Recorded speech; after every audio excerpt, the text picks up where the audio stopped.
Well, hello everyone. Welcome back to Sidekicked, a Marvel Champions podcast where we are all about the allies. We'll teach you who they are in the comics, discuss their card, and what kind of decks they might be played in. I'm one of your hosts, Champion of Krakoa, and with me is... Earth Twister. And Jason Sketch. What a name. Champion of Krakoa. Krakoa? I can't even say that word right. But Krakoa, man. What brought you about to be the champion of Krakoa? So my favorite comic run, or one of them, is the Krakoa run on X-Men Comics. So, I don't know, when I was picking a username, I'm like, well, I really like Krakoa, and I need something Marvel Champions, so Champion of Krakoa. It just kind of fell together for you. Rolls right off the tongue, unless you're Jason Sketch, in which case it doesn't roll anywhere. Nope, never. My tongue is full of the dyslexia in my eyes, so I have dyslexia of the tongue as well. So, but it's clearly right. As our listeners are well aware, we have a new voice, Mr. Champion of Krakoa, and so we're super excited to have a guest with us this week, and we have a lot of fun things to dive into them. They've brought a special hero with them, or sidekick they want to talk about this episode. But we're going to just kind of dive into a couple of questions and get to know them a little bit, and we'll go from there, if you're comfortable with that. Yeah. Very cool. Well, awesome. Well, thank you so much for joining us tonight. What brings you here today? Why are you here with us? Yeah, so me and Earth Twister are friends at work, and he said here's a cool podcast he does, talking about Marvel Champions, and we played together a lot, so it sounded fun, and here I am. Great. Well, thank you so much for listening to the show and being my little brother's friend at work. I'm sure he greatly appreciates having a friend. So, and I appreciate having a friend so he doesn't call me every day. Yeah. So I'm so cool. Lonely. With his 2 kids and a wife, he's super lonely. Oh man. I also play D&D with this guy. Oh, very cool. What I know this is not Marvel Champions, but what class are you playing right now? I am playing a bard. A bard? Okay. And what race? He's an ASMR bard. ASMR bard, or however you say it. Oh. ASMR. Okay.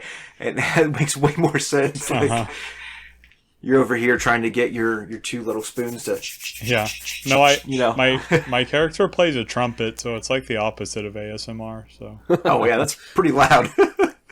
Well, cool, yeah. ASMR, that's pretty cool. That half human, half angels, I guess is what they're labeling it as. But yeah, that's really neat. I played one of those one time as a cleric. He was the voice of the gods, and so if he disagreed with you, you were against the gods, and he would just straight up murder you. So it was a good time. Yeah, it worked out well until a boat captain got tired of my shenanigans and had the entire crew turn against me. So, but it's all right. He had a deep Russian accent. It was a good time. So, but well, very cool. Are you playing 5e, 5.5? What version are y'all playing? 2024 5e? Yeah. Is that right? Okay. 2024, yep. So 5.5. Very cool. Awesome. I have not jumped into 5.5 yet, but I've heard good things. Yeah, I'd only played 5e for the longest time, but 2024 is fun. It's different. Perfect. Look, I'm a ranger, and I did like 34 points of damage with 1 arrow, so that was... a regular arrow? Yeah. I mean, I hunter's marked the thing, so... That should be like plus 1d8, right? Plus 1d8, but I rolled a nat 20, and so with hunter's mark, it's plus 1d8, and I have an ability called Colossus Slayer, so if there's damage on something, I get an extra 1d8 of damage to it, and I rolled pretty well. It was nice. That's awesome. I'm excited to hear more about that. If our listeners want to hear more about D&D, please let us know in the comment section below. But I guess we must continue on, because we are here to focus on Marvel Champions for sure. So what qualifications do you have to be on our podcast? Yeah, I've been playing Marvel Champions before Earth Twister started. I know that much. I got into it before Age of Apocalypse came out, maybe around when whatever hero pack came out right before that, one of the X-Force members. Deadpool? Do what? Deadpool? Yeah, maybe Deadpool. And I have a large spreadsheet that I track all my plays on, and there are hundreds and hundreds of plays on this spreadsheet, so I have a few games under my belt. Yeah, I remember Jason. After I played with you for the first time, I walked into work one day and walked right up to Champion over here, and I was like, because he'd been talking about reading comics and stuff, and I walked over to him and I was like, "Have you heard of Marvel Champions?" And he's like, "Yes, I have." And the next day, he walked in with this huge box of like 1,000 cards, and I was like, "Oh my gosh, this is awesome!" And then that's when That's cool. sent you that picture, I think, of the box. So Did you just buy a bunch over and over? Or did you find a large collection that was being sold? No, yeah, I just bought over and over. So I bought the core set on like Amazon Prime Day or something for pretty cheap, and then I got in right as stores were starting to get rid of stuff, like at Barnes and Noble and stuff. So I was able to get on that train before they stopped carrying it. And like, I don't know, I got in like right before Christmas, so like everyone, I'm like, yeah, just give me Marvel Champion stuff. That's perfect. So you worked out for you then. Yeah. That's awesome. Now I picked it up right around that time. It was around Thanksgiving, right before Age of Apocalypse came out, and so I saw it and I was like, that looks pretty neat. Had seen it a couple times before, and I picked it up and grabbed Gambit at the same time and just fell in love with the game after Christmas. So I didn't even get a chance to play it till after Christmas time, and I was like, dang, I missed out on an opportunity. But been pretty much just playing it since Age of Apocalypse. Once I knew Age of Apocalypse was coming out, and that's my favorite X-Men era. So I fell in love with that and went from there. So Yeah, cool. that's awesome. And then, of course, I taught Earth Twister after that. So I think Better Podcast has probably heard all that stories a couple of times at this point. So, but that's super neat. Well, Earth Twister, do you have any questions for our friend? I've got a few more here, but if you want to read any of those, or you can bring up one of your own. what do you do? What do I do? Like for work? I don't know. That's what the question says. Yeah. We should ask Jason Sketch for clarification. Yeah, I mean, I work in tech kind of on accident. I don't actually know anything about technology. I somehow got hired, and now I run cables. You took my old job. I did. Yep. I'm also training to be a worship minister at a church, so I'm in seminary for that. And Sweet. yep, that's me. Very cool. So you've got a lot of different avenues that you do for a living. That's awesome, and kind of hopefully those all open doors for you guys to get to play. I hear you guys play at work. Used to. Yeah, we used to. Now that I'm in this new job, I'm more busy, so not as much playtime. But we do meet Monday nights to play, so that's fun. We've met cool. twice. Well, We now it's more consistent. supposedly have a standing meeting, but Every Monday. That's awesome. So you said you're training to be a worship pastor. Do you have a song prepared for us tonight? I don't. But actually, you AI wrote a song about Marvel Champions, which is more than I've done with music about this game. So That's you were talking right. about I forgot a about trumpet earlier. I figured you'd be playing us a trumpet solo about Marvel Champions. that would be something. Very cool. Who's your favorite hero in the game? It changes a lot, but right now it's Winter Soldier. So it's been Thor. Before Winter Soldier came out, it was Thor for a long time because just with some newer aspect cards that enable his minion summoning and stuff, I've really just enjoyed playing him. But I haven't played him since Winter Soldier came out, so So you like that Minion Slayer type feel then? How do you feel knowing that Thor is no longer part of the current environment? that's sad, but maybe that means we'll get a new Thor. Well, current environment hasn't started yet, right? Right. Yeah, not till well, who knows. Yeah. They haven't even given a date when they want to start that yet. They just kind of brought it up. And I'm wondering if they're putting it in their back pocket for now. With the reaction of the community, no one's been a big fan of the current versus legacy environment. Yeah, it's interesting because that article was about both Marvel Champions and Arkham Horror. So I feel like some of that stuff could have been more about Arkham Horror than Marvel Champions, but I mean, it seems like it was about both, but we'll see. And this is ignorance on my part, but I'm kind of curious if it was something that was forced on them by their head producer, like the boss, and the boss may not know as much about the game as he anticipates he does or she does. So, Yeah, let's be inclusive here, Sketch. yeah, my bad. I'm not trying to imply anything. I'm pretty sure it was a man that was on the screen when they talked about it, but Yeah, I've heard so many theories, but yeah, it sounds like it was probably a decision made more based on sales numbers than the game itself. So it's kind of sad to see, but hopefully that'll change. So, and it didn't seem like, at least when I was watching the stream when they were talking about it, the head of the department for Marvel Champions didn't seem to be like too worried either way about it. Like he knew it either fade or he was just like, it's not gonna, be as big of an issue as we're presenting it to be for this game. So yeah, Tony's the current lead designer, and his stuff's a lot different than Caleb, so it might also be a good opportunity for him to kind of bring in more of his design philosophy and phase out some of Caleb's. And there's nothing wrong with that if they decide to kind of move that direction. I mean, we've seen how well they pair together too. With he did the whole X Force box, and I think he did. Did he do the Agents of Shield box? Yeah, he did Agents of Shield, and then he also did Mojo Mania. And all three of those are fantastic. Like I have hardly any complaints about any of those three. So I complain about Baron Zemo. Oh gosh, Baron Zemo's cannot beat him. Really? You haven't beat Zemo? I beat Zemo on standard with Hawkeye. Okay, look, I'm playing on expert. Oh, okay. Just be Maria Hill and you can't lose. That's it. That's not true. That's not true. Yeah, just two-handed Doctor Strange and Maria Hill. You shouldn't have any issue. Maybe I won't beat Baron Zemo until we play him champion. We'll see. Are y'all going through the campaign right now on Mondays? Yeah, we are. Sweet. What are you guys playing?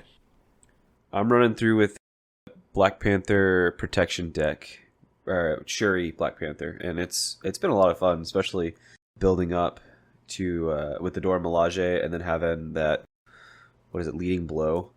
I get a ton of readies, and it's great. Yeah, and I'm doing Black Widow Injustice, and it feels so good to use the... Oh, what's the preparation? It's a preparation 1-cost basic that cancels the boost icons. Or Target acquired. Yeah, so it cancels like that card that comes out and has you add secret counters onto the... Oh, I'm blanking. The secret member... Aim interference. Yeah, so it... Oh, gosh. It cancels those, and it's the best feeling ever, because that's such an annoying boost icon. It really is. And it's that she's just a fun character to play. Hands down. And Justice particularly. She's got so many preparations there. Have you used Practice Plan on her yet? Yes, Practice Plan's great. It feels like it was a card that was made for her. And then I've also been using another new preparation, Intelligence, that you look at all of the encounter cards that have been dealt face down and the top encounter card of the deck, and you can move those around however you want. So in a 3-player game, it's super fun to manipulate and then pull that back into my hand with Practice Plan and do that. Yeah, because the third person that's playing with us, he's running a Winter Soldier and Aggression. So... Okay, yeah, that's a solid team then. You're really running with the, I guess 2 agents and a Wakandan, so... Had to mess up the theme. My bad. Nothing wrong with that. Sometimes you got to break out of the mold a little bit. It's not like Shuri wouldn't help out anyways, so... Yeah. She's worked with S.H.I.E.L.D. before, right? Right? Probably. Oh, yeah. In the movies. Most definitely. Who's your favorite villain to face? Ooh. I tend to like... I don't know, it depends on my mood. Most of the time, like when I'm just testing a deck pretty quickly, I really like Dark Beast as a test villain. I feel like he puts a good amount of pressure, and like he has a lot of stuff going on, but not like too much where I have to switch my deck up a lot to tech against him or anything. So I really like Dark Beast. if I want more of a challenge, I'll usually go like Zola, or I'm kind of crazy. I like Collector 2 and Nebula. Well, Collector 2 is fun. Collector 1 is not. Yeah, that's true. I've not faced either of the collectors yet, but I did enjoy Nebula. Most people don't seem to like it, but I had a good time facing Nebula. So it's a different type of game. Yeah. She's weird because sometimes I die on like turn 2, but sometimes it's fine. Because she surge storms, basically. Like, one card surges into the next, into the next, into the next, into the next, into the next, into the next. So it can get big, but play the right cards and you can avoid a lot of that. If you play the right cards with anything, you can avoid anything, but you don't That's always true. have the right cards to play. Yeah. Just go in with Falcon and you can see what the top card's going to be and how it's going to impact you for the rest of the game. That's fair. Or, if you're already going to screw yourself with encounter cards anyways, take Scarlet Witch and... Or Star-Lord. Might as well Oh gosh, go all yeah. in. That's exactly it. Yeah, I've heard that Star-Lord and Nebula, that's a big game that'll blow up in your face. You either win right away or you lose right away. So. Yep. Oh, man. Well, is there an ally you prefer? Is like your favorite one to play? My favorite ally. Let me think. Trying to think who makes it into like most of my decks. I really like Professor X. Earth Twister can attest to this. When we used to play, I would like never go to Alter Ego, like ever. I'd go like, no, Alter Ego is bad. We can't let the villain scheme. So Professor X, I've backed off on that a lot. I really like going to Alter Ego now, and Professor X is my chief enabler of me going to Alter Ego. So that's great. He's huge. He removes 3 threat and confuses, which is fantastic. Oh yeah, he's an amazing card. I use him a lot in my early game. I've slowed down on that a little bit, but I still consider him almost every time I make a build. So it just depends on what kind of build you're going for. But he's super huge help with that. I do like the new for going down now. I like that new preparation that they released for protection. ready for a fight? Ready for a fight, yeah. Yep. I used that today. I was playing a protection build for Winter Soldier. I'm trying to change a fortune with them and put ready for a fight in there, and it made it so much easier to go down and heal real quick. Yeah. And it just basically never lose to threat because you're constantly taking it down. So Yeah, I've loved that card. The first thing I did with that card was put it in Colossus and kept flipping up and getting tough cards, and it makes Colossus feel like an S tier hero. I had not considered that for Colossus. That is genius. And because he has a 4 card hand size in Hero, but a 6 card hand size in Alter Ego, so it basically pays for itself every time you flip down because you're getting those 2 resources back from your 6 card. Well, it's just a 1 resource cost card, too. Right. So you're making money on it. On top of that, you run practice plan with that. Do you run 3 with 3 practice plans as well? No, I usually only ever run 2 at most practice plans in a deck because any card that says max 1 per player, I just don't ever really put 3 because I always feel like I always have one in my hand that I can't play when that happens. So with 2 ready for a fights and 2 practice plans, it's like I have 4 ready for a fights in my deck, and that gets me as far as I need. So Man, it cycles you pretty good with getting down to 6. That's genius. I'll have to try that out.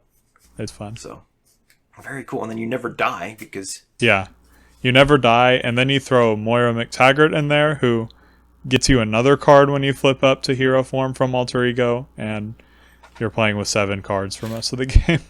jeez. That's huge. That's huge. Wow. Have you filmed that? Have you put it on YouTube or anything yet? No, I should. Earth Twister's on me about recording. I know I need to do it. He keeps being like, "Yeah, I'm gonna record this weekend." Did you record? No. Yeah, we'll get there. So it's coming. So soon we'll be finding you on YouTube and watching some of your gameplay there and finding you. Do you have any decks on MCDB? Yes, I have quite a few. Are they published? Yes, I have some published ones. Let me pull those up. My favorite deck I have on CDB is a Magneto deck that I call Professor Magneto because it's all about flipping down to Alter Ego and using the X-Mansion support and then using stuff that, like all the X-Men stuff that goes along with Alter Ego. It's a lot of fun. Let's see. Yeah, so I have that Magneto deck. I have a Nebula deck I really like. Yeah, I have quite a few on there. Awesome. Is it all under Champion of Krakoa? Yes. Okay. That's awesome. I think I've seen one or two of your decks on there just looking through. So that's really wild that I hadn't met you yet until today and seen some of your decks online. That's really cool. So, what is your favorite aspect? My favorite aspect is pretty handily aggression. Really? I really like. Yep, I like tempo. I like building a little bit and then winning really fast. Another reason why I love Professor X so much is because thwarting needs some help in aggression most of the time, so he makes most of my aggression decks. But just go looking for trouble. I know. You can see my theme of minion slaying and aggression and all that working together. Yeah. Well, aggression's a lot of fun. You can't, no one can deny that. And do you like that minion slaying, not necessarily rush, but a good tempo aggression then? Yeah, I'm loving Winter Soldier right now because he has so many attack event cards, and like his arm incentivizes you to play an attack event every turn, so he feels like I'm winning games consistently and quickly with him, which is fun. I love, as far as Winter Soldier, I love Arm Block. Yes. It's quite possibly my favorite card from him. That, and of course the Silent Infiltration. I like being able to ready, confuse, and have a minion taken out at the same time. I used that card for the first time today. Silent Infiltration. It's great. I do spend more time focusing on the event cards. So right, yeah. But that Silent Infiltration is a pretty wild. It helped me clear out Crossbones. I did a Nemesis fight today. So yeah, that was fun. But that's awesome. That's really, really cool. So yeah, and you can see that like Winter Soldier himself is just a fun character. You can't turn him down by far. So like him, and then Thor makes sense because you're doing something similar. You're drawing those two cards, but somehow threat removal seems to be way better than card draw. Right. So yeah, I enjoy card draw. It's fun. It feels more fun to draw cards, but I feel like it's more effective to keep the threat down and not have to worry about that as an aggression player. I'm taking out minions, so I don't have to worry about the threat. Yeah, that's true. Yeah, and sometimes with Thor, like you can draw however many cards and you just never draw threat cards, and then you'd still lose even though you have 20 cards in your hand. Oh yeah, I did Change of Fortune. That's such a good feeling, right? I did Change of Fortune with the intention of like I'm getting 4 cards off of a minion, is the thought process, and I'm still never drawing the right thing. Right. So yeah, Change of Fortune is lots of fun. I like that with Bucky too. I did a game against Zemo with Change of Fortune, so it was like I had Change of Fortune and his mask down, so I was defeating minions on the villain phase, drawing 3 cards, popping Silent Infiltration. Lots of fun. that sounds wild. When I started playing the game, I could not beat Baron Zemo. Or wait, no. I said Zemo, I meant Zola. Oh, okay. That's a whole different. I was about to say, Sorry. like, look. Yeah. I get those buddy? two mixed up so much. Yes. I meant Zola. Yeah. But like when I started this game, I could not beat Zola for the life of me until I finally did it with Black Widow of all characters, and then Winter Soldier ripped him to shreds, which was fun. I mean, when you have a metal arm. That's exactly it. Zola's a tough one to start off. Like when you're first learning the game, he's a big challenge. But once you figure out his gimmick and how to work around him, then it's, okay, now I know how to navigate the game. It makes it a little easier. He teaches you a lot on how to play it and play it well. But I also struggled with him for sure when I first started. Look, we struggled with Rhino when we first started Sketch. Let's I had already beaten Rhino like 4 or 5 times when I started the game. It wasn't my fault that you were struggling. Wow. Yeah, it sounds like you struggled with Rhino.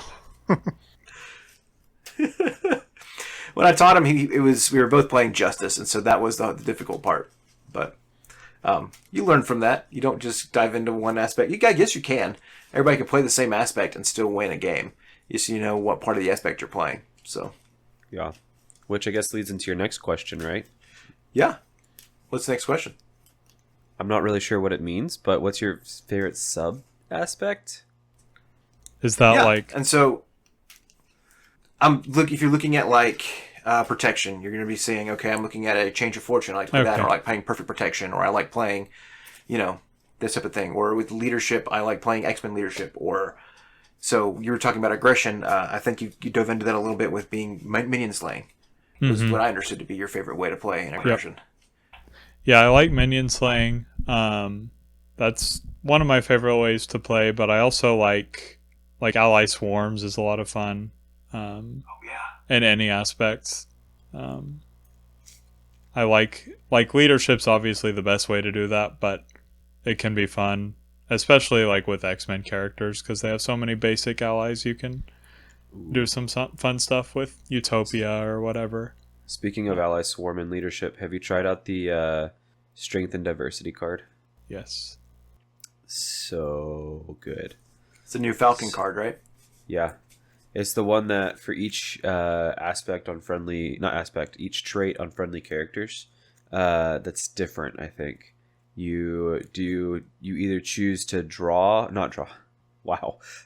You either choose to remove a threat or deal a damage to an enemy. So you could say you have like 18 traits out there somehow crazily. You could theoretically remove 10 threat and deal 8 damage for 2 cost. Jeez. Which it is a 2 per player cost card, so if you're playing with more than just yourself, you have to have other people help you pay for it. But it also accounts for their traits. So that's... So it's like a bigger gunboat then. Kind of. Yeah, it can get quite bigger than Gunboat. It's a bit harder to set up, but it can, I've had games where I'm easily getting 8 damage or threat removal out of it, by turn 3 or whatever. It's kind of crazy. Yeah. That's what my cool. Falcon deck was built around. I need to test that card out. I wanted that and the Captain America card are 2 cards from his set that I'm interested in. Yeah. So Those are fun. all right. Well, you've talked about it a little bit, and Earth Twister mentioned you like to read comics. What's your favorite to read? Yeah, so I'm a big X-Men fan, as my username suggests. I actually, after Guardians of the Galaxy 3 came out, which I loved, I started reading Marvel Comics, and I read every comic that they have on Marvel Unlimited from 1999 to 2010. So I wouldn't recommend anybody do that, by the way. There are a lot of really good comics, but there are also some stinkers in there. But yeah, X-Men was my favorite, especially Hickman's run on X-Men where he introduces Krakoa. And then I also really love Daredevil. I mean, House of M was in that era. Mm-hmm. You read Avengers Disassembled, which is also in that era. Yep. New Avengers is also really good in that time frame too. Yep. Yeah, that's Hickman too for that too, right? Yeah. Bendis does a New Avengers run, which is with Sentry, and then Hickman does a New Avengers run, which is like the Illuminati, and the lead up to Secret Wars, and both of those are very good. Oh man, that's right. They're both really incredible authors for sure. Messiah Complex. Oh yeah, that time was really good. Yep. I had never even heard of Hope Summers before actually reading comics, and then she's great, and she's the focus of so many stories in that era. But you wouldn't I'd never heard of her outside of actually reading, so it was cool to learn about Hope and stuff. One of my favorite moments with Hope is in AVX. Spider-Man is having a conversation with her about what great responsibility really means. And that was such a cool moment to see a character that was losing hope at the time, turning around and giving hope to a new young hero who's disappeared in the last couple of years. Like, it's just nowhere to be found. Yeah, I haven't read anything after Krakoa, so yeah, like Hope's so important in Krakoa because she can do the mutant resurrection stuff, or she's a big part of that. But then, yeah, I'm interested to see if they do anything else with her. Didn't she? I thought she was being killed off, and something happened. So I actually don't know where she's at. She's not in the White Hot Room, so. If anybody knows, leave comments in the comment section below. Let us know. Most recently, Where I've is started Hope reading. Summers? I know. Most recently, I saw Superman and loved it, so I've been switching sides a little bit and reading some DC stuff. So. Oh man, now I know how to be praying for you. So. I knew you wouldn't like that sketch. No, DC's got some good story arcs. Kingdom Come is supposed to be really, really good. Mm-hmm. I honestly spent most of my time in the Batman side of things. Superman himself, I'm not a big fan of. Now, James Gunn's new movie was incredible. So Don't spoil anything. I haven't been to the movies in like 8 years. Superman's that's not in been it. that long. Oh my gosh! I will have to say, and not to give any spoilers, but this is the best Lex Luthor I've ever seen Yes. in the Superman. You mean Jesse Eisenberg was terrible? Absolutely. Oh, I love Jesse Eisenberg. He's fantastic in Social Network, in Zombieland, and Now You See Me. He was a terrible Lex Luthor. Yeah. So. Yeah, I don't really know. I don't understand why they cast him at all. It's just he's a fast talker. They didn't know what they were going for. Yeah.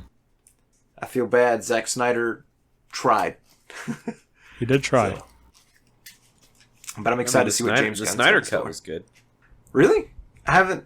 Well, It's my wife fine. insists I need to watch it, so I should probably do that. It's fine. Okay. That's good to know. It's 4 hours long, and I don't know. Man. Okay. Well, I mean, I've watched the 4 hour, 5 hour, 6 hour long Lord of the Rings movies, Oh yeah, fair. so I can handle the time. It's just it's gonna hold my attention the whole time. Right. So. It's better than the original Justice League. That is true. And I don't mean the cartoon. The cartoon is the best, but the original version of the Justice League. The Joss Whedon directed. What? So Zack Snyder was directing it, but then he had a family crisis, so Joss Whedon took over, and it was not very good. Okay, so it's the same thing. It wasn't a. Gotcha. Okay. Right. It wasn't like something that happened like in the 80s. Because I'm discovering recently that there's like an old Thor and Captain America and Spider-Man that came out in like the 80s that were made for TV movies. And so I was like, that's wild. So, well, very cool. We've talked about how you came into the game already. What's your favorite part of Marvel Champions? Why do you keep coming back to the game? I really like Marvel is just kind of my favorite thing. Like movies, comics, whatever. Like I just love Marvel and its characters, and I love how well the game like makes me feel like I'm playing a comic book in lots of ways. So I mean, I really like thematic stuff, and I like recreating comic runs in my games or whatever. It's always a lot of fun. So that, and I just really like making combos and numbers go up and stuff like that. So the building aspect to it, and then kind of connecting it back to something that feels good. Right. The character, very cool. Yeah. Do you play with mod sets at all? Yeah, so for probably the first year or so that I played, I never changed any mod sets. But now I almost never play with the recommended mod sets, so yeah. What was that face, Red Twister? Because I rarely ever change up mod sets. Really? I just haven't played enough or have enough time to play to need to change the mod sets up. Except for Thunderbolts, because I guess theoretically, you you're messing with the mod sets there with the Thunderbolt minions, but True. I don't know if I play a ton, but I definitely enjoy going, all right, I know what's going to happen if I play Doctor Strange, or not Doctor Strange, I play Crossbones this way with the same Hydra minions and everything else. Let me throw in Crazy Gang and Flight and see what happens. And it makes just for a different type of a game. Yeah. And it doesn't keep it the same old, but I like that it just changes things up, and it can change the level of difficulty dramatically just based on the mod set that you throw in. or let's just throw in these random mod sets into Hood and see how that works. Oh wait, we just lost horribly because I didn't know what these mod sets were. All right, have you heard that story before we? I do think I remember him saying something about that. For the listeners, just to be reminded, we played the Hood, and I asked him, hey, do you want me to pull out the regular ones or just pull out some mod sets? And he said, pull out some mod sets. I said, great. So I went through all the mod sets and picked ones I'd never played before. And apparently those were the wrong ones to pick. We had like Armadillo and Oh, gosh. Arcade. Arcade with all the freaking side schemes. And it made for a different game. And part of the problem we ran into, too, was Hellfire Club. Or something Hellfire like that. Club. Hellfire Club screwed me up. I was playing a build that focused on Rogue, the Rogue ally. Oh, And yeah. so it was using not Scarlet Witch, it was using Spider-Woman. Spider-Woman and two different aspects to get her the Avengers trait and get her leadership mods and aggression mods to power her up. And it was a lot of fun until I drew Selena as a boost card and she made me discard an ally from my field, which was Rogue. And that's what we lost. I had just finished building Rogue up. Rogue was about to start like destroying. It was the first time I had played Nebula, so Yeah. So he was figuring out Nebula while I was doing that. It was just a bad start to a Hood game. Yeah, that'll do it to you. So Yeah, I really love taking like the easier villains, like, I don't know, Absorbing Man or Rhino or whatever, and just throwing in like Future Past or something just really mean. we don't say that Rhino's an easy villain in this podcast. Sorry, I didn't mean Rhino. I meant Ronan? I don't know. Yeah. Ronan the easy villain. Yep. Rhino is easy. Rhino's different, right? I think Rhino's designed to teach you how every part of the game can go, so it's designed to let you lose if you play it wrong. Right. But if I were to compare Rhino to Ronan, I would definitely say Rhino's easy. Yeah. But Yeah. though it was fun watching Levi Lewis, he's not here today, but he played the challenge that they presented from Fantasy Flight, where he got all three of Flight, Strength, and Psionic from plus the Infinity Gauntlet, and it was just a lot of fun watching him try to beat that scenario. I want to say Earth Twister and I beat that challenge. I think we did. We did not. Are you sure? I I'm am pretty sure we 100%. did. We did not. We lost horribly. You may have maybe tried it again with our mutual friend, but I certainly we got creamed. We tried it and they were like, "Hey, let's do something else, guys."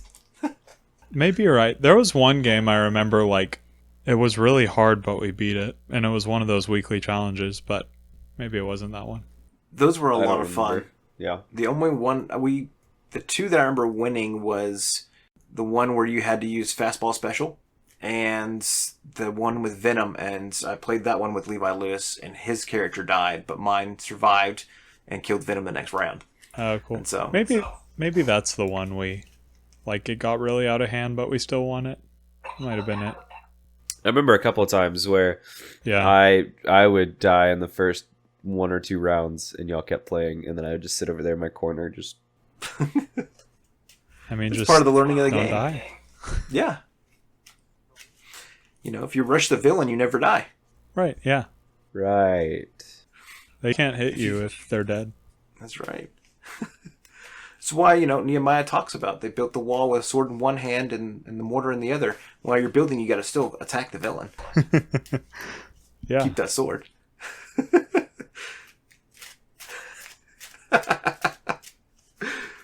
All right. Well, very cool.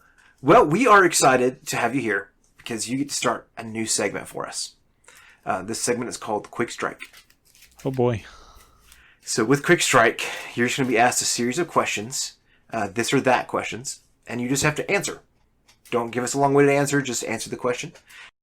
Don't wait, just answer. Does that make sense? Like, just run on that and just go.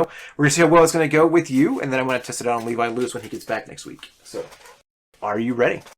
I think so. All right, do you need to get any water, catch your breath, anything like that? Good. All right. All right, well, here we go. 3, 2, 1. Avengers or X-Men? X-Men. Ultimate or 616? Ultimate. Ooh. Steve or Bucky? Steve. Jean Grey or Cyclops? Jean. Jean Grey or Psylocke? Jean. Aggression or justice? Aggression. Protection or leadership? Leadership. Aggression or leadership? Aggression. Rush or build? Rush. Krakoa or Age of Apocalypse? Krakoa. All the way. Krakoa or Days of Future Past? Krakoa. Doctor Strange or Spider-Man? Spider-Man. DCU or MCU? MCU. Fantastic Four or Guardians? Guardians. Doom or Magneto? Who are Magneto? Doom or Magneto? Doctor Doom or Magneto? Oh. Magneto. Magneto or Apocalypse? Ooh. Magneto. Scott or Tony? Scott. Scott or Steve? Scott. Cyclops or not Cyclops? Cyclops? Not Cyclops or anyone but Cyclops? I mean, Cyclops is pretty great, so. Grass or water? Water? Fire or bug? Oh, fire. Charizard or Lugia? Charizard. Cap or Iron Man? Cap. Phoenix 5 or the Avengers? Avengers. Ooh, okay. School or tower? Ooh. I think school. Fire or ice? Fire. Cyclops or Jean? Jean. Jean and Logan or Jean and Scott? Jean and Scott. Oof. Jean or Jean! Jean. Scott Y'all don't or want to hear Alex? me yell. Scott. Space or planet Earth? Ooh. Probably planet Earth. Civil War or nah? I like Civil War. And that was our quick strike segment, ladies. I and have gentlemen. I have one more question. Okay. You said Scott or so and so. I need clarification. Is it Lang or Summers? I was answering for Summers, so. Oh, Okay. Not sure Lang would have beat some of those. You'd be surprised. I like Scott Lang over some of those other ones. So, do you need other clarification? Any other questions that you no. need clarification on? No. No, I'm good. Oh man, really? Avengers over Phoenix 5? Yeah, I don't love AVX Oh really? Okay. because, I mean, I'm a huge Scott fan. I'm a bigger Gene fan, as you probably just heard, but I don't really like how he is portrayed in that story. So It was a weird time for him because he was pretty much developing as a bad guy for a long time yeah, up to that point. yeah. So, if you haven't done it yet, ladies and gentlemen, go to Critical Encounters. Caleb Grace actually talks about why he loves Cyclops so much and gives that whole entire story of Cyclops becoming cool. a villain. And so they ask him who his favorite villain is, and he says Cyclops, and they went off on a tangent for a long time. So it was a really neat interview. I like the run leading up to AVX, where Scott's more on the Magneto side than the Professor X side. That's a lot of fun. It was a wild ride, yeah. Yeah. Yep. AVX. Axis got a little weird, but it was fun to see some of the villains become heroes. Mm-hmm. So, Yeah, I think Sabretooth was an Avenger after that for a while. yeah, because he never switched back. He never got into the... So, him, and then Alex Summers became a villain, and then, disappeared. Was he back in Krakoa? Yeah, he's back in Krakoa. He's in... So there's a run in Krakoa called Marauders, and it's kind of like the Suicide Squad, but mutants, and he's pretty heavily featured in that one. So they must have just captured him and kept him hidden away until yeah, they needed him. I mean, leading up to Krakoa, so many X-Men die, so there's a good chance. I need to read Krakoa's run on Sync, because that Oh, looked yeah. really, really good. Yeah, I think Sync is featured pretty heavily in the main X-Men run of Krakoa, if I'm remembering correctly. They brought him back to life, and then he did a lot of cool different things. Like, he was one of our first episodes, so Oh, cool. if you want to go back and listen to that, Yeah. that'd be great. Yeah, that's cool. Well, sweet. What do you think? Do you approve or disapprove of this segment, or Twister? I thought it was kind of fun. Yeah, makes for an interesting thing. We can definitely give some more questions for Levi Lewis when he comes back next recording. So, Oh yeah. all right, and we'll just kind of throw him off his game. So, how did you feel? Did you feel pressured? Did you feel? It took me a minute to realize it was Pokemon types. But when you Oh, said bug, good. I was like, oh yeah. There we go. Yeah, just gotta throw in some randomness in there every once in a while. Throw you Grass off or your water? game. What? I don't eat grass, but I do drink water, so there you go. Firebug. Oh, fire. It's like I got it now. Yeah, perfect. Yeah. Well, I figured quick strike, right? You got to think fast, and so throwing you off your game a little bit, trying to get you back into it afterwards would have made it interesting. So we would love to hear y'all's feedback as listeners, though. If you guys thought this was a really cool segment or interesting, or would like to add some questions for a future version of Quick Strike, please don't forget to send us an email at sidekickedamcp@gmail.com or leave a comment down in the comment section below. And of course, don't be afraid to rate and review our podcast. In fact, Mr. Champion of Krakoa has already done so. How long did it take you to do the rate and review of our podcast? Yeah, I mean, right as I'm sitting here right now, it's just a 10 out of 10, so 10 out of 10, that's right. You heard it here, folks. Already, one review, 10 out of 10. Please don't be afraid to give us another rate and review. Give us those 5 stars. Let us know how you think, or you just hit that subscribe button on our wonderful YouTube channel there. That helps us to grow and promote and send this out to other people. We really appreciate all the feedback we can get. All right. Well, that leads us into the next wonderful part of the segment. You brought a hero for us, or a sidekick for us to look at for this episode. Who did you bring? yeah, so I brought, as we've discussed a little bit, I got Cyclops, Scott Summers here. Both Cyclopses, actually, so Okay, so both the leadership and the one from the Jean Grey hero kit. Very cool. Oh, all right. Well, usually how we'll do it, we dive into the history and then we describe the cards. Tell us a little bit about Cyclops. yeah, so Cyclops, I looked it up here, was introduced by Stan Lee and Jack Kirby in X-Men #1 in 1963. So, wow, he's quite an old character. I mean, 2 years younger than like the Fantastic Four. So, How old does that make him today? math. 25 plus, you said 63? Mm-hmm. That's You're 88. looking at like 88? 88 plus. So he's 88-year-old character, but as a character, how old is he? He'd be 88 plus whatever he was in that first comment. Oh, there's a sliding scale timeline in comics. You can't. But if you were to do it that way, He's over 100 years old. He was 15 starting in that comic. That sounds right. Yeah. They're all pretty young there. But yeah, Cyclops, I mean, yeah, he's been around for a long time, so he has quite the history on him. But, I mean, yeah, one of those original X-Men, and then obviously, or in the 2010s, he's the leader of the X-Men, because Professor X is pretty much gone or not leading the X-Men, so he steps up and then kind of becomes a villain after, when does that start? I'm trying to think. Oh, I guess after like House of M, when the mutant population's kind of declining, he kind of takes it upon himself to defend the mutant race. And some of my favorite Cyclops runs, there's Nation X where he like moves all the mutants to an island in the middle of the ocean that's actually Asteroid M that he pulled up out of the ocean and like declares it a safe haven for mutants. It's a lot of fun. And then obviously he's present in Krakoa and he has a lot of fun stuff to do there too. He's president of Krakoa? Present. He's not Oh, okay. president. He's It's like like- the general of the mutants when they need to take like action against something. He's one of the like generals, so field commander type thing.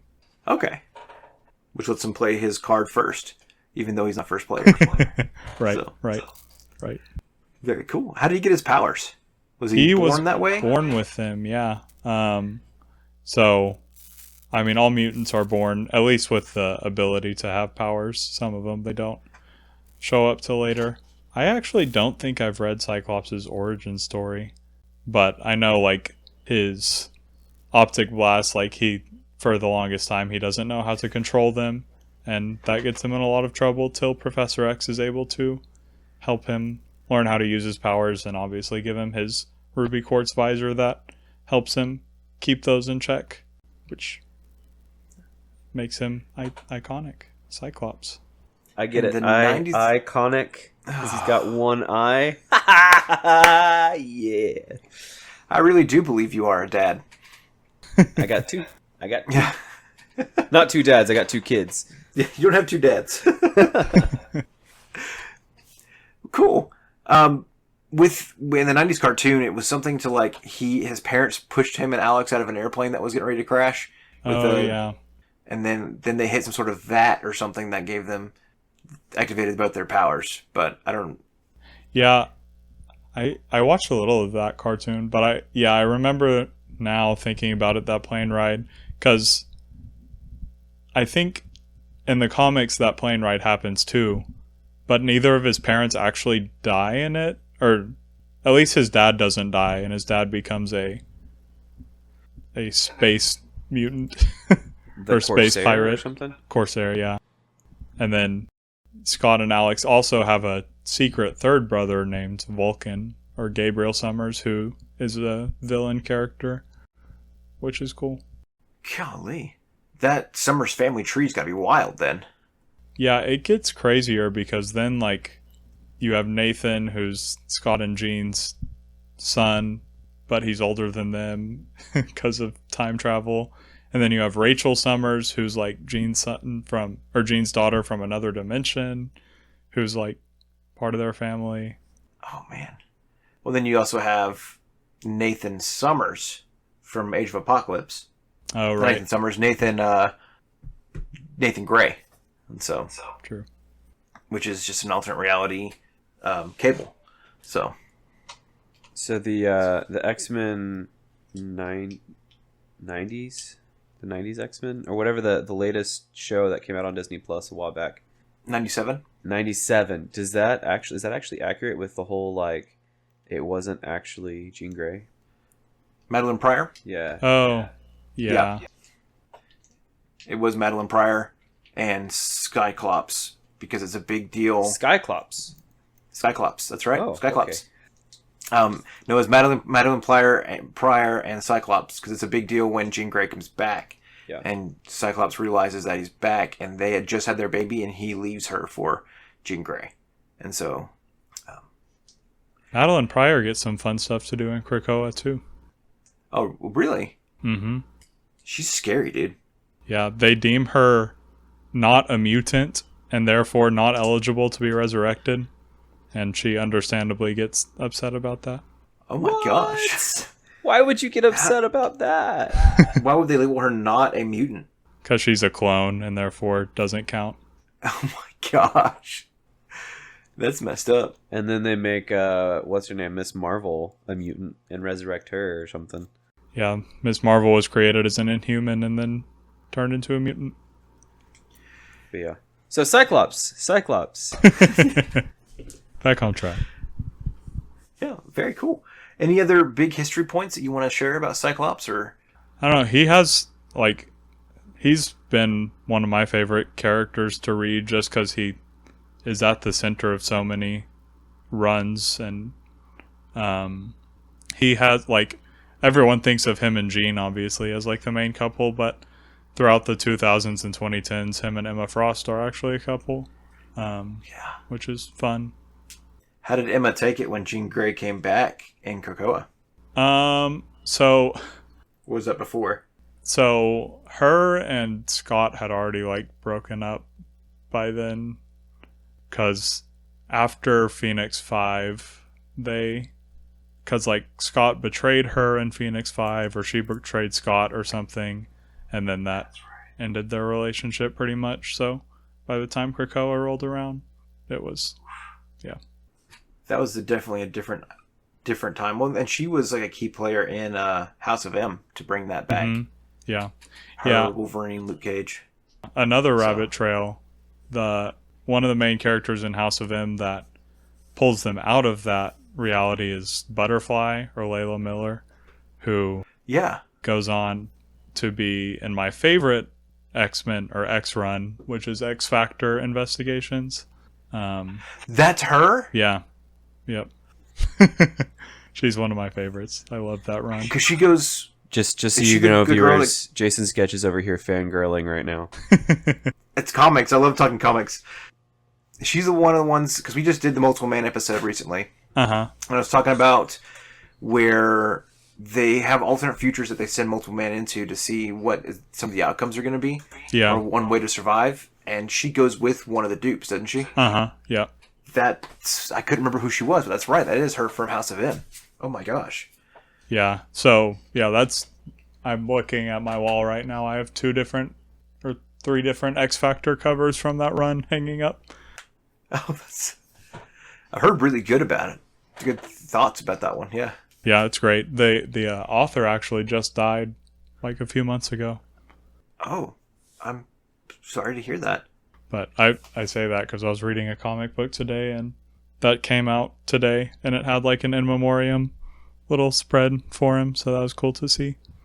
Oh man, which comic were you reading today? Ultimate Spider-Man number 19, I think. 19. Okay. I've been in the Ultimate X-Men and Ultimate Wolverine. Those are the ones I've looked at, but I haven't done the Spider-Man though. It looks really interesting. Yeah, it's great, and it's ending in December. Well, the Ultimate, I think, is still going on, but Ultimate Spider-Man is ending. Okay. Because Jonathan Hickman writes it, and he's always bouncing around from project to project, so who knows. You can't leave him on a project. Jason Aaron's the same way. He'll start something super cool and then just kind of trail off to something else, so. Alright, well, we're not here to talk comics, we're here to talk Cyclops, so take it away, man. Tell us about the 2 cards, or anything else you'd like to share about Cyclops himself. Yeah, so I can jump into the cards now. Alright, sounds great. I guess I'll start with the Gene card, because it came out first. Okay. So it's a 3 cost, 2 thwart, 2 attack, 3 health ally. And then his response is, after he enters play, place 2 power counters on Phoenix Force. And then when he leaves play, remove 2 power counters from Phoenix Force. So he's cool with Jean Grey because she likes to manipulate that Phoenix Force. I guess it's an upgrade to get resources out of it or do more damage or whatever. And then Kinda Cyclops helps just you. helps her. Go ahead. Yeah, I was just gonna say it helps you control that more. Prevent Dark Phoenix, right? Mm-hmm. Yep. Because if you run out of counters, you flip over or something. Yeah, you go to your unleashed form, which makes your thwarting worse and makes your attack better. So it's not horrible to go to unleashed, but I generally stay in controlled for most of the game until the end. I've played her once, so I need to get back and try her again. But she was a lot of fun the time I played her. So it's very cool. Yeah, she's like one of my favorite comic characters, but not one of my favorite Champions heroes, unfortunately. But I like her Cyclops ally. There you go. Yeah. He said he was a 2/2, 3 cost. Mm-hmm. Yep. And then 3 HP probably, right? Yeah. Okay. So I like the thematics of it too, just because Cyclops, when he's with Phoenix or when he's with Jean, he helps her control the Phoenix Force, but when he leaves, it's harder for her to do that. So I like the thematics of that too. And then allies with 2 thwart and 2 attack always make me happy. So flexible. Can you describe the art on the card? Yeah. So it is Cyclops. It looks like he's in a neighborhood maybe. And there's a lot of flashing lights and he's kind of standing there yelling at something maybe. I always thought, and I have only seen the card a few times, he was on the blue area of the moon. It could be. The sky is purple. But I think these look like neighborhood, residential houses.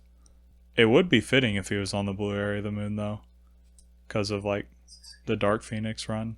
Oh yeah, no, it definitely looks more like a neighborhood now that I look closer at it. I guess I always saw the blue in the background Right, and assumed it was the blue area of the moon. right. It kind of reminds me of the Dark Phoenix movie when they're all in the neighborhood confronting Jean, and she throws a bunch of stuff at him. It kind of looks like it could be. Well, this is his like early 2000s costume too, and so I don't even know if Jean's around at the time that he's wearing this costume. Yeah, she kind of comes and goes as she pleases, I guess. So Yeah, she's dead more often than not. That's exactly it. Is she dead? Is she not dead? Who knows?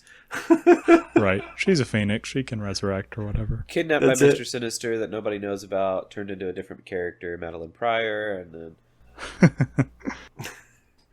Oh man, leading up to Sinister was a wild game for sure. The coloration of the outside of the card, though, the green, the yellow, that matches her suit, that looks actually really good with this card. So, Yeah, I really like how, like, on all the cards, really, they do a good job of, like, making the borders look good with the art they select or whatever. And this card does it really well. it's like they have artists and they actually take the time to think about what the colors look like. So, is it your favorite art out of all the arts that you've seen for Out Champions? No, his legs look a little wonky. That's fair. Is this, let's see, it doesn't have a name at the bottom, so that means it's pulled from a comic book itself. So I'm not sure what issue it would be pulled from. But 2002, though, it's not it's not like the best looking piece of art. Like but it's not something that you're going to be sad to see on the table. So. I do Well, like the other. The other one? Let's do it. Tell us about it. Yeah, so the other Cyclops ally is a leadership card. And it is a 3-cost, 2 thwart, 2 attack, so same so far, but then he's only 2 health. But his response is after he enters play, choose an enemy until the end of the phase, increase the amount of damage that enemy takes from each attack by 1. So he's really like a 2 threat, 3 attack. Because 3 attack. Well, he's even using him in an ally swarm, and you're boosting up 3 other people now at the very least. At the very least, if you're not using Triskelion and Utopia on him already. And so, he's such a good card. The art on there hits a little bit different, right? he looks a little angry. Is he in the same costume? Yeah, well, I don't yeah, think so. it looks a little different, yeah, because he has like 4 golden lines coming out of his X, but in the other one he only has like 1 golden line. So it's a little different. He came the Eric Lencher Hero Pack. Yeah, I like this card a lot. I use it in quite a few decks.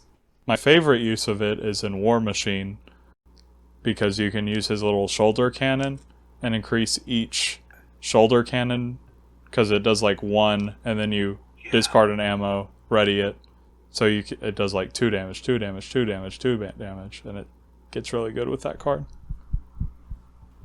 You could use this with Dance of Death for Black Widow, couldn't you? Oh yeah, yep, And increase that all by 1 too. right, because 3 attacks in order. That's wild. So kind of like using Gambit and Gambit's ability, where you're stacking up on that. Plus, I think Nick Fury does something similar. So you could play him with Nick Fury and do some extra stacking on top of that with him playing as well. Yeah, that'd be fun. That's so cool. I like between the two for sure. I've played this Cyclops more than the other. I like it a little bit better than the other one, though I think it's useful for what you need for Jean Grey. Right. This one I'm excited to get onto the table. Yeah. I feel like this leadership Cyclops, you're getting on the table, you know you're going to boost your attack up, you know you're going to do extra damage, you know it's not just going to benefit you, but benefit all your allies as well. Right. And then if you're playing somebody like Bishop, who's readying quite a bit, or Yeah. getting that big boost from those other big attacks, you're basically making a monster. I can't remember if it was me or a friend who was playing him with. There's a preparation card that when ally dies, you discard that preparation card instead, and you play that ally. Yep. Practice Plan, maybe? No, wait. Not Practice Yeah, Plan. maybe Practice Plan. Practice Plan's the new Practice gray Plan. one. Oh, right. This is a a leadership specific. Leadership. I can picture the art in my head, but I can't remember what it's called. Yeah, it's got like 3 Avengers on it that are. Uh-huh. But I'm Yeah. sure it'll come to us after we're finished recording here. Right. But that one's a lot of fun. Yeah. And also, if you're in multiplayer, not only does he boost the damage for you, but also the other 2 players at the table if they go after you, because just any damage that phase by 1. So he can get some crazy numbers. Wait, say that one more time? So if you're playing in multiplayer, he not only boosts the damage for you, but for your other players at the table too. Yeah. Yeah. Oh, jeez. And that's why Cyclops always needs to go first. Okay. So we have a running joke on here. I played Cyclops, the hero, and he's got that card that says you get to be the first player even though you're not the first player. Right. And so since the beginning of this podcast, Levi Lewis has been giving me a hard time about that because I played that card, and he wouldn't get to have his turn because I actually got to go first. And so for the fact that you actually want to play this Cyclops first is kind of wild. Right. So Right. that's so cool. I also like his little quote, just to me, my X-Men. Iconic. Just perfectly fitting for Cyclops. Little So we flavor talked text about- there. Yep. So we talk about how do we like playing him? Do you enjoy playing both the Cyclopses, or are you guys kind of like meh on it? I definitely enjoy playing the leadership one. I'm more meh for the Jean Grey, but that's because I don't really play Phoenix that much. I tried building a deck for Phoenix a little while back, and I ended up actually switching it over to Psylocke, just because it worked better. Or for a Psionic, Psylocke is better. Yeah. So she's easier to run and manage. But are you guys afraid to play Phoenix, or do you guys enjoy Phoenix, or you kind of? I enjoy playing her when I do. I fear Just nothing. like she's like, I don't know, never comes to mind to play. Though I do like her using her like 3 thwart stat always feels super good, so I don't know why I don't more. What are your? I know we should have asked this earlier, but what are your top 3 heroes? So right now, Winter Soldier, Thor, and it's so fluid, like it's kind of just whoever. Star-Lord's up there, Cyclops is up there. Yeah, Cable's up there. Okay. And if you're gonna play a Psionic, you're gonna play Cable then, which makes Yeah. sense. So that's fair. I think she's a pretty powerful character overall. I think she's just people are so afraid of Dark Phoenix coming out that she's not as often played. Right. And so I think that's a downfall to this Cyclops being played because of that. But the leadership Cyclops gets played quite a bit. He's a lot of fun to play. You never feel bad for playing him. Yeah. Do you feel like both these Cyclopses fit? Oh, go ahead. He's super. The blue one is super good in leadership. Swarms, like, because he's good to play. He has good stats, and he buffs up all your other allies. So yeah, he's just super easy to play and fit into lots of decks. Absolutely. Do you feel like this character fits the one in the comics? Yeah, I think so. In some ways, because so I meant to mention this earlier, but the leadership ally is kind of like the upgrade card that the hero Cyclops has that does the same thing, like you put it on an enemy and then increase the amount of damage that enemy takes by 1, which is like his personality, I guess, in the comics, that he can, like, he's kind of the leader and he's telling everyone, like, focus your fire here, and then everyone does that. So that part I feel like fits. Yeah. So it's that tactic card that he can play. Mm-hmm. So it matches his hero kit. Yeah, which in turn matches his comic characteristics, which is cool. What do you think, Earth Twister? I think I have a dog in my lap. Yeah, I don't. So, as far as comics I've read, Cyclops has not been in many of the ones that I've read. I think the most Cyclops that I've read has been the all-new X-Men, and I can't really say that that's Cyclops because that was a young Cyclops. So, I don't know. I guess maybe he feels kind of like him. Leadership, yay.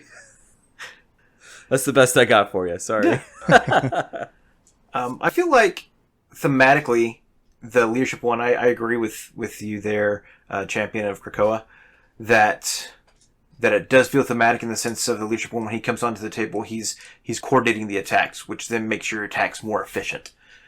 He just kind of learned that Logan's going to go do his own thing, so let Logan do his thing. You already know where he's going. He's going to stab the big guy. So focus on everybody else doing the big things and coordinating those attacks. Cyclops is coordinating the rest of the team, so he's giving those buffs because he's coordinating how that attack is going to go. And then I think the other one does fit, at least thematically. When he comes in, he brings more peace to Jean Grey when he's around. And so it relieves her chance from going unleashed to being more controlled because she feels more centered when Scott's there. So, but yeah, I feel like those fit thematically with the comics for sure. Yeah. What kind of decks do you guys play these Cyclops in? I think the only deck that I've ever played him in is a Magneto deck. I haven't really since Magneto came out, and really since probably just a little bit after that, I really haven't had as much time to play. So I really only played him in Magneto, and then things got real busy. And so now I'm finally getting back into it, but I've got all these other new cards to play, plus all the cards that I bought last year with getting into the game. And so I don't have a lot of time to sit down and be like, oh yeah, this card. So that makes sense. So you haven't had a chance to really practice with them yet. That's fair. What about the other one? I don't like playing Jean Grey. Fair enough. What about you, Champion? Yeah, so the leadership one I mentioned, I really like him in War Machine because he can buff that shoulder cannon and do a lot of double that damage, which can get up to a lot of damage. So really any character that has like cards that let them attack multiple times, so like Gambit could be fun too with his whatever the card is that lets him do like 3 attacks in a row. His Royal Flush maybe? Yeah, that's it. Because if you remove 3 counters from Gambit and play Cyclops, then that's 12 damage off that one card, which is a lot of fun. But yeah, any of those characters, or Black Widow, like you mentioned, with Dance of Death, could be a lot of fun.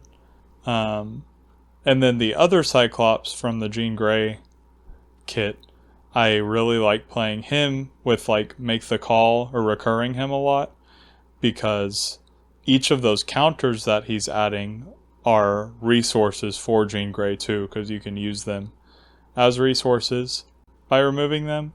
So if you keep recurring him, it's kind of like a discount, because like he's giving you 2 resources but you're paying 3. So if you keep recurring him with Make the Call or that leadership support we can't remember the name of, he's a lot of fun. Rapid response. Yeah, that's it. Yeah, it's rapid. There you go. No, I good. things, Thank you, guys. listeners. You can stop yelling now the name of that card. We've remembered. Your words have finally reached Earth Twister's ears. And it hurt. I can see that. I think he's good to recur for Phoenix, because you're coming and going, so you're gaining those there back and forth, those powers there. He came in that Magneto pack with that leadership one, and I just absolutely loved him. That was actually the first pack that let me start actually wanting to play leadership. I did try leadership before, and I just didn't enjoy playing just allies, trying the ally swarm, or just trying to coordinate leadership itself. But I think it was like let's not Make the Call. Make the Call is helpful in that regard. It's squared. Is it squared off that lets you play? Squared off. Yep. Yeah. You call in a minion, but then you get to play an ally for basically free, depending on how you get 3 off the ally. So that one led me into playing more leadership with both Phoenix and Cyclops, which are incredible cards. Both of them are great leadership cards. I cannot wait to talk about Phoenix later on. And so him overall, I've played him a few times, and almost at this point, every leadership build that I make, he's a high consideration for my builds. Because like you said, he gives that extra boost, and it sometimes is that final push you need to finish off a match. So I need to definitely try him in that War Machine builds that you're talking about, because I've been playing a lot more float with War Machine. So float like a butterfly, and so to find another way to make something similar happen in a different aspect sounds like a lot of fun. Yeah. But I have just mainly focused on Cyclops. Really, I mean, I even tried him on my Hawkeye build that I had, where it was a shield focused build, and he just kind of got in the way, unfortunately. I had just other cards that I wanted to play. He actually, Grant Ward, kind of took my place as one of my favorite allies in that that set. He's a fun one. But just because he costs nothing to play, so but he does so much good stuff. So each ally is just unique and different, and I definitely will highly recommend that leadership one, because you are getting that benefit and that buff overall, and it's always just feels good to play. He costs basically nothing to get on the field. It's like a 2 cost, right? If I remember correctly. He's a 3 cost ally, but you're playing it with squared off, and you're basically getting him on the field for free. You can clear any minion at that point that you put onto the field when you play him. Yep. Using that card. And then if you play it with, like you said, like a rapid response or make the call, you're just cycling him in over and over. So him, X-23 has a similar feel to her, where you bring her in and she's doing something similar in the regard of like wiping out minions. She can continue to attack. Applying him with her and a rapid response on both of them is just a wild ride in the long term. So we do like to end our thoughts with a rating, but any other thoughts before we jump into that? Okay. Very cool. Well, I know last time we had a guest, we thought we'd let the guest go first. And then the guest got intimidated because he's like, I don't know how you guys rate these cards. So, Earth Twister, why don't you go ahead and rate the 2 cards? Okay, so for the Jean Grey card, I would say probably C. I mean, middle of the pack. It's a fine card, does what I need it to, but there's definitely other things that I'm trying to do than play him. Then for the leadership card, he's definitely getting an A or an A+, maybe an S, because he's just getting that extra damage. If you can get him in at the right time, can really make or break a game. So absolutely. All right. Well, he does the S through D tier rating. Sometimes F, sometimes G. Was that? Just joking. Oh. Mine is more of a Yelp review. So I give the Phoenix one a 2.5 stars. Helpful when he's there, but kind of just seems to stick around when I don't need him. So, but the leadership one I'll give a 5-star. Highly reviewed. Never feels bad to invite him to a party. Highly recommend for taking out any villain. So, very cool. So what rating style would you like to use? Levi Lewis tends to pick an animal. So, Levi Lewis tends to pick an animal. So if you wanted to go that route, you can, or you can do any rating style you would like.